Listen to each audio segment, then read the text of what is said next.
The truth, that's what's on the way. In this Phoenix Metro Real Estate Market Update, the numbers are in, and I think both buyers and sellers are going to be pleasantly surprised. How about that? Stick around to the end. You don't want to miss any of this information. Jennifer, take it away. New listings. In February, there were 8,885. The previous month, January, there were 10,474. And last year this time, there were 9,575. Well. New listings are down from last month as well as last year. That's great news. It means that potential sellers are taking the advice that we're putting out there. They're probably waiting to see what is going to happen in the first part of 2026. And I think that is going to pay off. We'll see a little bit further on in this video. Please click like, subscribe, and leave us a comment. It truly helps this channel grow. Active listings are up. In February, there were 25,502. The previous month, there were 24,593. And last year this time, there were 23,654. Yes, active listings are up a bit from last month as well as last year, but I like what I'm seeing percentage-wise based on the numbers we just saw, meaning new listings are way down, and active listings are slightly down. So that means that potential sellers, again, are holding off putting their properties on the market, and the sellers that have their houses currently for sale are seeing that they're moving, being sold, in other words, but not as fast. So that's starting to create a pretty nice balance, and I know what's going to happen because I've been here before. Hey, but maybe you haven't, so here we go. Closed listings are up. Last month, there were 5,808. The previous month, there were 4,790. And last year this time, there were 5,913. Let's take note that closed listings are down slightly from last year, but up nicely from last month. And what we're starting to see happen in the Phoenix metro market is buyers are starting to come off the fence and gobble up the inventory. And potential sellers are slowing down putting their houses on the market. But we always talk, is there a shift? Is there a crash? I'm going to put it up there and say there's no crash coming. And as you see a little bit down the road with one of the key factors, pricing, how I believe that a crash is not going to happen. Could it happen? Absolutely. The sky could fall. The end could happen. But what we're seeing with all indicators is the real estate market is strong, and in the Phoenix metro area, it's as solid, if not better, than other cities in the rest of the United States. All that being said, when we look at how everything's coming together, closed listings are a great indicator of what is actually happening. When you put a house on the market, it's fresh, it's for sale. When a property is on the market, it could be fresh or going towards stale, if we want to word it that way.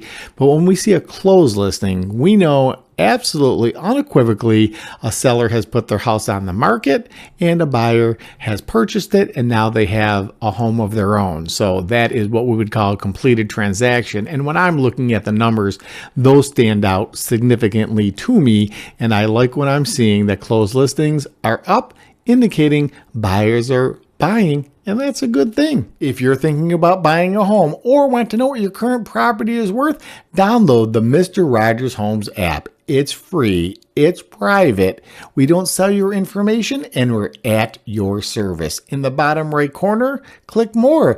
Get your buyers, sellers, and or relocation guide. We also started adding vendors, so whatever you might need in the realm of real estate services, there they are. And what you've been waiting for, average sales price. In February, it was $646,507. The previous month was $643,643. And last year this time, it was $623,214. It wasn't that far down the road. Here we are talking about the average sales price. And as you can see by the numbers, and you know what? I put numbers on the screen so people that are visual can actually see them, perhaps take a screenshot. And then people that are more audio can hear me babble on about the numbers. When we see prices steadily increasing, it means that the market And each market's different, but this market, again, here in the Valley of the Sun, has held true, well, for at least 12 months. And you can go back on any of our videos. We've been making the market updates for years and monthly, so you can go as specific as you want by the month or all the way back to each year and see where the numbers were. But if we're just going to stick to the last 12 months, the prices of homes, or the average sales prices of homes here in the Phoenix metro area, have steadily increased, which means it's a good place to buy a home. I've said it before, now I guess it's bear mentioning again that sure, sellers always want to get top dollar, and so far it's working in their favor, but houses aren't exactly flying off the market, so it could take longer. Whereas buyers want to get the most bang for the buck. But ironically, many buyers, once they purchase a property, they want to see the value continue to go up, or at least hold its own. The last thing they want to do is buy a house and see it go down. So when we see what we're seeing now, it's actually a great thing for both buyers and sellers.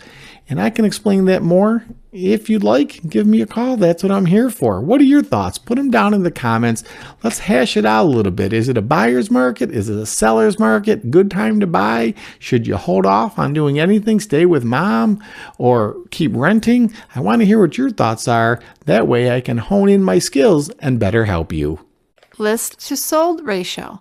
Last month it was 97.26%.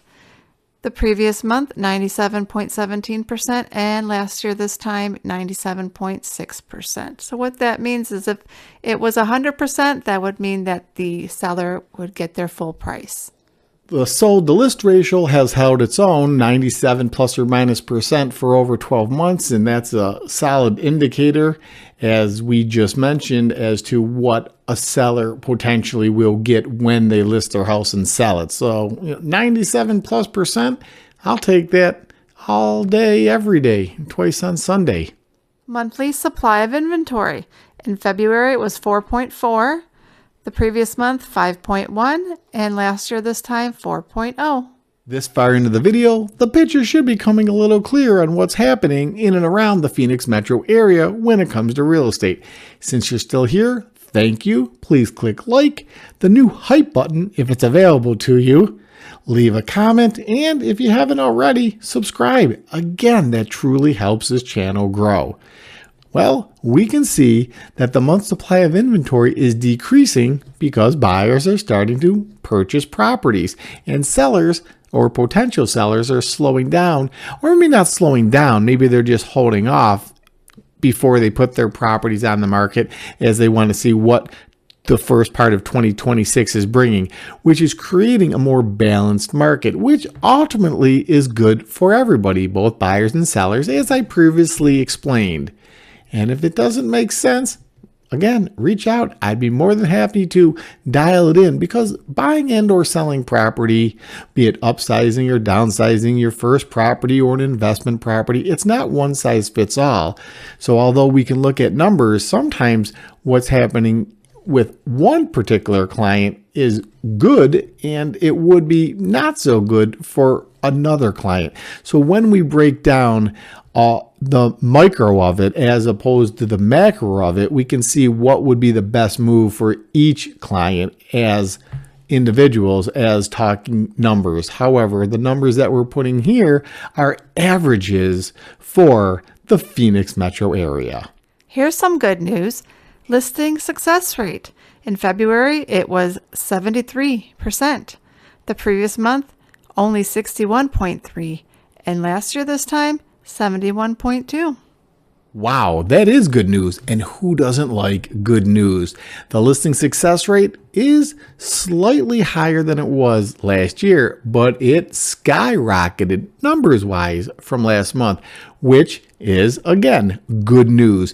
When a seller puts their property on the market, their intention is to sell the property. So when we see the listing success rate increase in anything over 65 or 70, well, that means the odds are potentially in the seller's favor that a sale will occur. Now remember, there's negotiations that have to happen with the sale, but ultimately, If 70+% of properties are selling higher than 2/3, almost 3/4, that's a good thing, which I think I mentioned once or twice. Average days on market. It went down slightly at 89 days. The previous month, 92 days. And last year, this time, 80 days.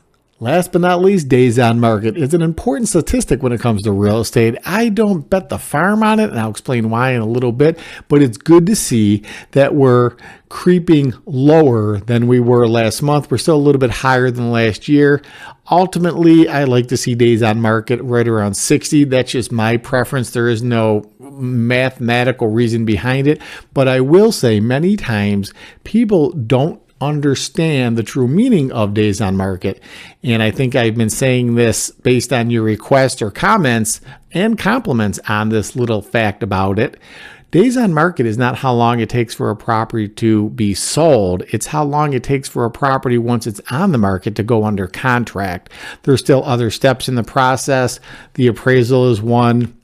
A home inspection is another. And when they're past those particular steps in the process, then the property sells or is sold. So sellers get money put in their piggy bank, hopefully, and buyers get the keys to their dream home. If you enjoyed this video, make sure you watch this one. Until next time, please take care. God bless America. I'll talk to you soon.